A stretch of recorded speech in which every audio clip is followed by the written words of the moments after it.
Hey guys, what's going on? It's Distracted, and today we're doing something different. We're going to do a video editing tutorial. I have done video editing for a couple of years, like around like 5 or something like that.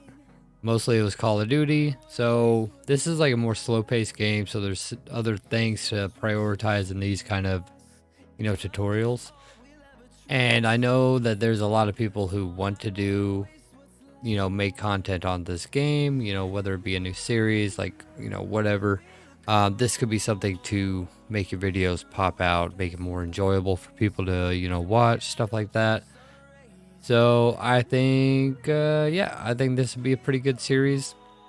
Something that I could actually sustain because, like, it's hard to make a new series, to be honest, for me on RuneScape because, like, I don't know. I guess I'm not that creative anymore, but I can always do the video editing because that's something I just really know. And like, so we're going to start with that. Now, what I'm going to do is I'm going to just really quickly show you this.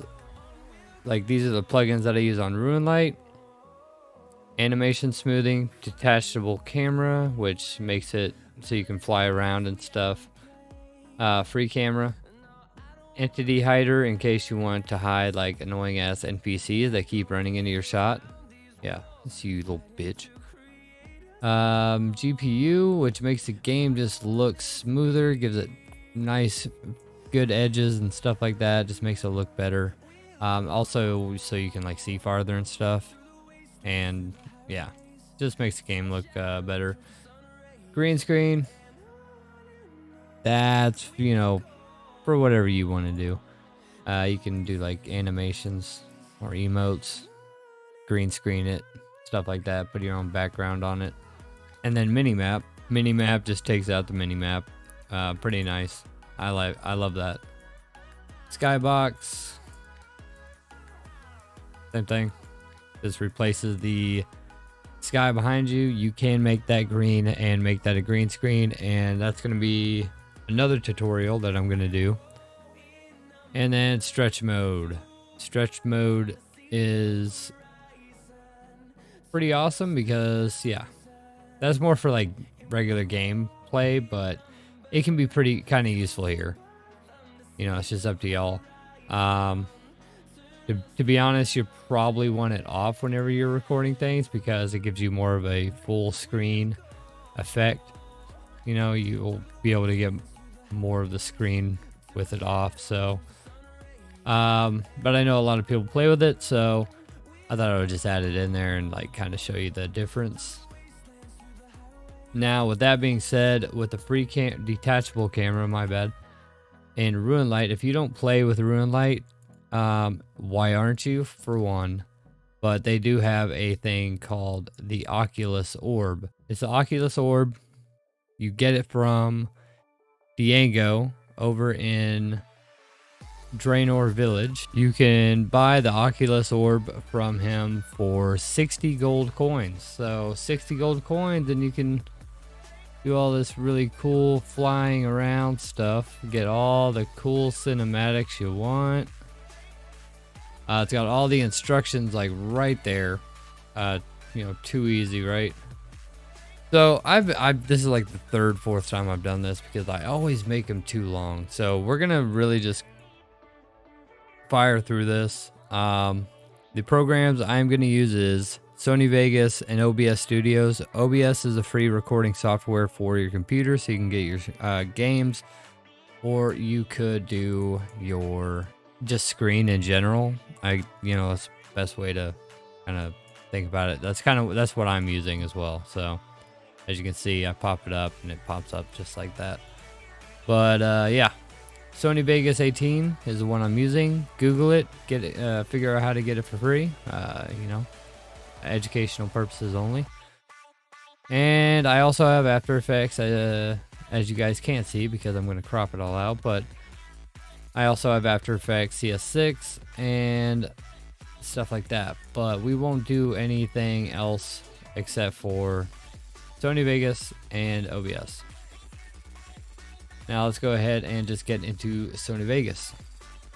Okay, so within the media fire link down below, you will be able to get these 2 clips. Valley Cine clip, and I just yeah, GE wall clip.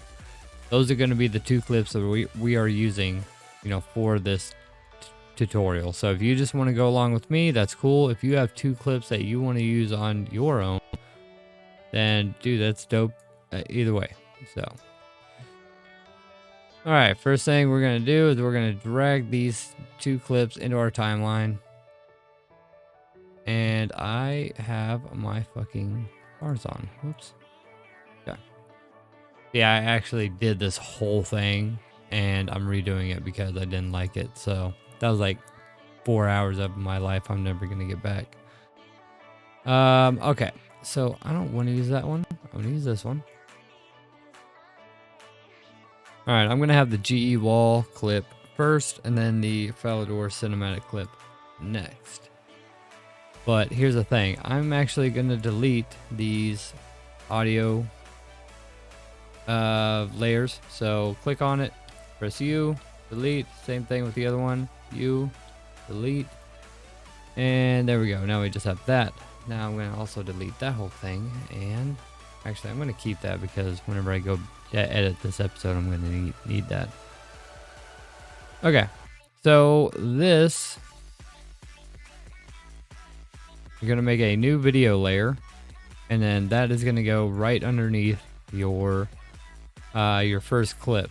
So it's, you know, it's like layers, you know, that's why it's called a video layer. So you want the second clip that you're, you know, going into underneath the first clip. All right. So as we're scrolling along, right here, you're going to see that the wall or the other side of this wall starts to appear. What we're going to do is we're going to go into pan and crop event. We're going to tick mask, and then we are going to start masking out with our anchor creation tool, or hotkey D. We're gonna make 4 of, well, after I get over there, we're gonna make 4 key anchor points from here. So boom, boom. Just because we're gonna be taking out, like, we're gonna mask out basically the rest of this whole screen. Like, this is all gonna end up being black. I'm gonna start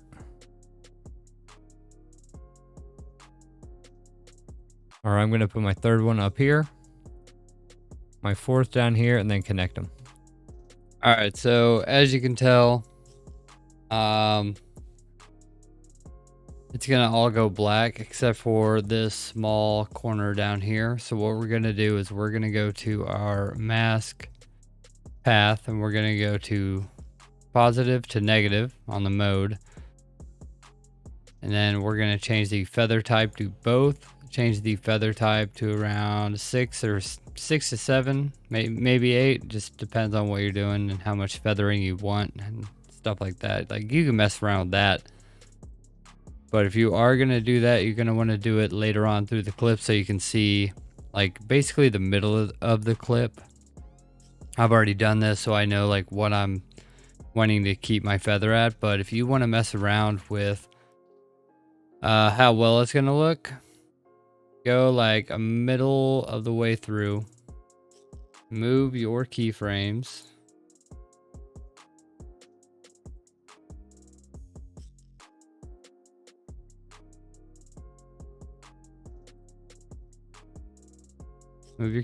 around,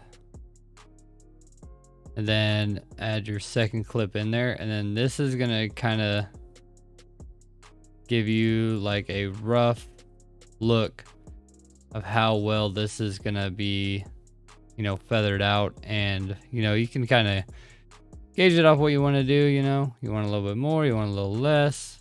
I think about 6 to Yeah, about like 4 to 6. Somewhere in between there, it's gonna look pretty good. But yeah, anyways, enough skipping around. We are gonna just kind of go through. I'm gonna go up until, or I'm actually going to delete that keyframe. I'm gonna go up until this seam of the wall that I'm using is fully visible. And then I'm gonna move my keyframes to that. So that is exactly how that is gonna look. And then we can just kind of scroll through. It's pretty good. It's not like the most amazing, thing in the world. So that's why we're gonna kind of scroll through our timeline and clean it up a little bit in between that. Like our first keyframe and then our keyframe where the seam is completely showable or visible. And then from there, I'm going to go all the way to the end where the seam ends. And that's whenever I'm going to adjust these keyframes for the last time.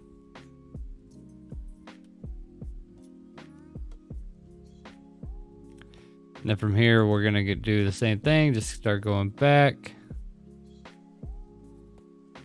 Make sure the seam is, good and taken care of. Just mess around with your keyframes a little bit, or your anchor points. I'm sorry, I keep saying keyframes. They're called anchor points, but it's going to make a keyframe. So why I keep doing that. Then boom. I'll sometimes move it out of the way so I can make sure like where that seam is, because on RuneScape, like, it's kind of a bitch to see some things. And that's actually looking not too bad. But yep, that is basically it. Now, as you guys can see, or maybe you can, maybe you can't, right here in this little corner, there's a black little blop. And that's because our keyframes are still there, or our anchor points are still there. Just go one frame ahead, move your keyframe out of the way, and then as soon as you go to the next frame, they snap right to it. Like, it's instantaneously there. So there's no like just seeing it casually drag along. But yep, that'll be it. That is the, transition right there. It's a pretty simple one, I know. Nothing too crazy about it, but it is still a pretty effective way to go from one part of Gielinor to the other one, and make it a little flashy. And yeah, like, that was it. Super simple. Make sure you like highlight, if you're using RuneLite, favorite those plugins if you plan on making a lot of content. And not all videos need to have these crazy little transitions or special effects or anything like that. This is just for you to use at your own leisure, whatever. It would just be really cool if somebody used it in their video, and like I don't know, I want to see it. So if you make a video and you use some transition like this, or like you use something that I do a tutorial on, I don't know, link me. Like, I would love to see that. So yeah, that's it, guys. That's the transition. And if you want to know any like special effects or transitions down below, like you see something on a video, then please hit me up. I'll try and recreate it or show you how they did it. Probably gonna do something with the green screen or the green screen sky, sky replacement. I know a lot of people will probably be into that. It's really not that hard, but yeah. So we'll see you on the next video, guys and ladies. Have a good one.